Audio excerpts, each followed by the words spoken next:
Dia 25 de outubro, 2 Reis, capítulo 6. Disseram os discípulos dos profetas a Eliseu: Eis que o lugar em que habitamos contigo é estreito demais para nós. Vamos, pois, até ao Jordão, tomemos de lá cada um de nós uma viga e construamos um lugar em que habitemos. Respondeu ele: Ide. Disse um: Serve-te de ires com os teus servos. Ele tornou: Eu irei. E foi com eles. Chegados ao Jordão, cortaram madeira. Sucedeu que, enquanto um deles derribava um tronco, o machado caiu na água. Ele gritou e disse: Ai, meu senhor! Porque era emprestado. Perguntou o homem de Deus: Onde caiu? Mostrou-lhe ele o lugar. Então Eliseu cortou um pau e lançou-o ali, e fez flutuar o ferro, e disse: Levanta-o. Estendeu ele a mão e o tomou. O rei da Síria fez guerra a Israel, e em conselho com os seus oficiais disse: Em tal e tal lugar estará o meu acampamento. Mas o homem de Deus mandou dizer ao rei de Israel: Guarda-te de passares por tal lugar, porque os sírios estão descendo para ali. O rei de Israel enviou tropas ao lugar de que o homem de Deus lhe falara e de que o tinha avisado, e assim se salvou, não uma nem duas vezes. Então, tendo-se turbado com este incidente o coração do rei da Síria, chamou ele os seus servos e lhes disse: Não me fareis saber quem dos nossos é pelo rei de Israel? Respondeu um dos seus servos: Ninguém, ó rei meu senhor. Mas o profeta Eliseu, que está em Israel, faz saber ao rei de Israel as palavras que falas na tua câmara de dormir. Ele disse: Ide e vede onde ele está, para que eu mande prendê-lo. Foi-lhe dito: Eis que está em Dotã. Então enviou para lá cavalos, carros e fortes tropas. Chegaram de noite e cercaram a cidade. Tendo-se levantado muito cedo, o moço do homem de Deus e saído, eis que tropas, cavalos e carros haviam cercado a cidade. Então o seu moço lhe disse: Ai, meu senhor, que faremos? Ele respondeu: Não temas, porque mais são os que estão conosco do que os que estão com eles. Orou Eliseu e disse: Senhor, peço-te que lhe abras os olhos para que veja. O Senhor abriu os olhos do moço e ele viu que o monte estava cheio de cavalos e carros de fogo em redor de Eliseu. E como desceram contra ele, orou Eliseu ao Senhor e disse: Fere, peço-te, esta gente de cegueira. Feriu-a de cegueira conforme a palavra de Eliseu. Então Eliseu lhes disse: Não é este o caminho, nem esta a cidade. Segui-me, e guiar-vos-ei ao homem que buscais. E os guiou a Samaria. Tendo eles chegado a Samaria, disse Eliseu: Ó Senhor, abre os olhos destes homens para que vejam. Abriu-lhes o Senhor os olhos e viram, e eis que estavam no meio de Samaria. Quando o rei de Israel os viu, perguntou a Eliseu: Feri-los-ei, meu pai? Respondeu ele: Não os ferirás. Fere aqueles que fizeres prisioneiros com a tua espada e o teu arco. Porém a estes, manda pôr-lhes diante pão e água, para que comam e bebam e tornem ao seu senhor. Ofereceu-lhes o rei grande banquete, e comeram e beberam. Despediu-os e foram para seu senhor, e da parte da Síria não houve mais investidas na terra de Israel. Depois disto, ajuntou Ben-Hadad, rei da Síria, todo o seu exército, subiu e sitiou a Samaria. Houve grande fome em Samaria, eis que a sitiaram a ponto de se vender a cabeça de um jumento por 80 siclos de prata, e um pouco de esterco de pombas por 5 siclos de prata. Passando o rei de Israel pelo muro, gritou-lhe uma mulher: Acode-me, ó rei, meu senhor. Ele lhe disse: Se o Senhor te não acode, donde te acudirei eu? Da eira ou do lagar? Perguntou-lhe o rei: Que tens? Respondeu ela: Esta mulher me disse: Dá teu filho para que hoje o comamos e amanhã comeremos o meu. Cozemos, pois, o meu filho e o comemos. Mas dizendo-lhe eu ao outro dia: Dá o teu filho para que o comamos, ela o escondeu. Tendo o rei ouvido as palavras da mulher, rasgou as suas vestes. Quando passava pelo muro, o povo olhou e viu que trazia pano de saco por dentro sobre a pele. Disse o rei: assim me faça Deus o que bem lhe aprouver, se a cabeça de Eliseu, filho de Safate, lhe ficar hoje sobre os ombros. Estava, porém, Eliseu sentado em sua casa juntamente com os anciãos. Enviou o rei um homem de diante de si. Mas antes que o mensageiro chegasse a Eliseu, disse este aos anciãos: vedes como o filho do homicida mandou tirar minha cabeça? Olhai quando vier o mensageiro, fechai-lhe a porta e empurrai-o com ela. Porventura, não vem após ele o ruído dos pés de seu senhor? Falava ele ainda com eles quando lhe chegou o mensageiro. Disse o rei: eis que este mal vem do Senhor. Que mais, pois, esperaria eu do Senhor? 1 Timóteo capítulo 3. Fiel é a palavra. Se alguém aspira ao episcopado, excelente obra almeja.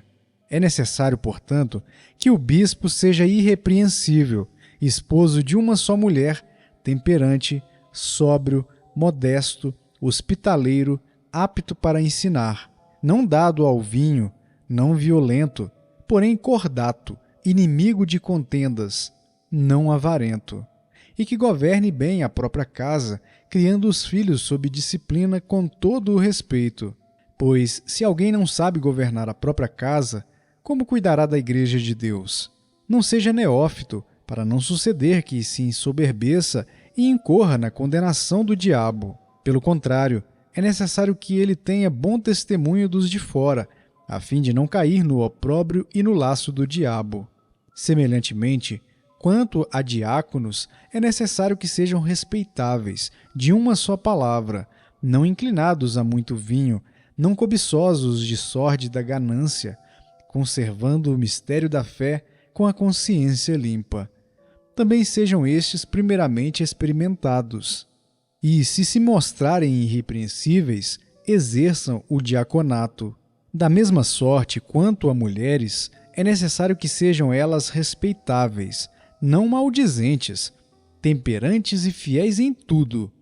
O diácono seja marido de uma só mulher e governe bem seus filhos e a própria casa, pois os que desempenharem bem o diaconato alcançam para si mesmos justa preeminência e muita intrepidez na fé em Cristo Jesus. Escrevo-te estas coisas, esperando ir ver-te em breve, para que, se eu tardar, fique ciente de como se deve proceder na casa de Deus, que é a igreja do Deus vivo, coluna e baluarte da verdade. Evidentemente, grande é o mistério da piedade. Aquele que foi manifestado na carne foi justificado em espírito, contemplado por anjos, pregado entre os gentios, crido no mundo, recebido na glória. Daniel capítulo 10. No terceiro ano de Ciro, rei da Pérsia, foi revelada uma palavra a Daniel, cujo nome é Beltesazar. A palavra era verdadeira e envolvia grande conflito. Ele entendeu a palavra e teve a inteligência da visão. Naqueles dias eu, Daniel, pranteei durante 3 semanas. Manjar desejável não comi, nem carne nem vinho entraram na minha boca, nem me ungi com óleo algum, até que passaram as 3 semanas inteiras. No dia 24 do primeiro mês, estando eu à borda do grande rio Tigre, levantei os olhos e olhei, e eis um homem vestido de linho, cujos ombros estavam cingidos de ouro puro de Ufaz. O seu corpo era como o berilo, o seu rosto como um relâmpago, os seus olhos como tochas de fogo, os seus braços e os seus pés brilhavam como bronze polido, e a voz das suas palavras era como o estrondo de muita gente. Só eu, Daniel, tive aquela visão. Os homens que estavam comigo nada viram. Não obstante, caiu sobre eles grande temor, e fugiram e se esconderam. Fiquei, pois, eu só, e contemplei esta grande visão, e não restou força em mim. O meu rosto mudou de cor e se desfigurou, e não retive força alguma. Contudo, ouvi a voz das suas palavras, e ouvindo-a, caí sem sentidos, rosto em terra. Eis que certa mão me tocou, sacudiu-me e me pôs sobre os meus joelhos e as palmas das minhas mãos. Ele me disse: Daniel, homem muito amado, está atento às palavras que te vou dizer. Levanta-te sobre os pés, porque eis que te sou enviado. Ao falar ele comigo esta palavra, eu me pus em pé tremendo. Então me disse: Não temas, Daniel, porque desde o primeiro dia em que aplicaste o coração a compreender e a humilhar-te perante o teu Deus, foram ouvidas as tuas palavras, e por causa das tuas palavras é que eu vim. Mas o príncipe do reino da Pérsia me resistiu por 21 dias. Porém Miguel, um dos primeiros príncipes, veio para ajudar-me, e eu obtive vitórias sobre os reis da Pérsia. Agora vim para fazer-te entender o que há de suceder ao teu povo nos últimos dias, porque a visão se refere a dias ainda distantes. Ao falar ele comigo estas palavras, dirigiu o olhar para a terra e calei. E eis que uma, como semelhança dos filhos dos homens, me tocou os lábios. Então passei a falar e disse àquele que estava diante de mim: Meu senhor, por causa da visão me sobrevieram dores, e não me ficou força alguma. Como, pois, pode o servo do meu senhor falar com o meu senhor? Porque quanto a mim, não me resta já força alguma, nem fôlego ficou em mim. Então me tornou a tocar aquele semelhante a um homem e me fortaleceu, e disse: Não temas, homem muito amado, paz seja contigo, sê forte, sê forte. Ao falar ele comigo, fiquei fortalecido e disse: Fala, meu senhor, pois me fortaleceste. E ele disse: Sabes por que eu vim a ti? Eu tornarei a pelejar contra o príncipe dos persas. E saindo eu, eis que virá o príncipe da Grécia. Mas eu te declararei o que está expresso na Escritura da verdade. E ninguém há que esteja ao meu lado contra aqueles a não ser Miguel, vosso príncipe.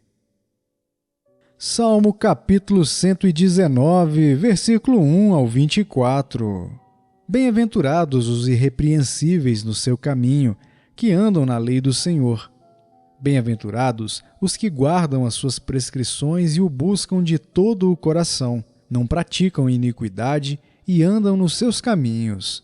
Tu ordenaste os teus mandamentos para que os cumpramos à risca. Tomara sejam firmes os meus passos, para que eu observe os teus preceitos. Então não terei de que me envergonhar quando considerarem todos os teus mandamentos. Render-te-ei graças com integridade de coração, quando tiver aprendido os teus retos juízos. Cumprirei os teus decretos, não me desampares jamais. De que maneira poderá o jovem guardar puro o seu caminho? Observando-o segundo a tua palavra. De todo o coração te busquei. Não me deixes fugir aos teus mandamentos.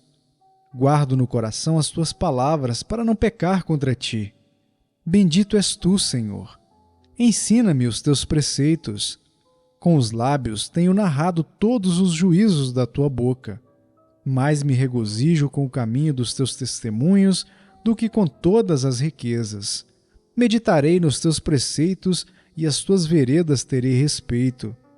Terei prazer nos teus decretos, não me esquecerei da tua palavra. Sê generoso para com o teu servo, para que eu viva e observe a tua palavra. Desvenda os meus olhos, para que eu contemple as maravilhas da tua lei. Sou peregrino na terra, não escondas de mim os teus mandamentos. Consumida está a minha alma por desejar incessantemente os teus juízos. Increpaste os soberbos, os malditos, que se desviam dos teus mandamentos. Tira de sobre mim o opróbrio e o desprezo, pois tenho guardado os teus testemunhos. Assentaram-se príncipes e falaram contra mim, mas o teu servo considerou nos teus decretos. Com efeito, os teus testemunhos são o meu prazer, são os meus conselheiros.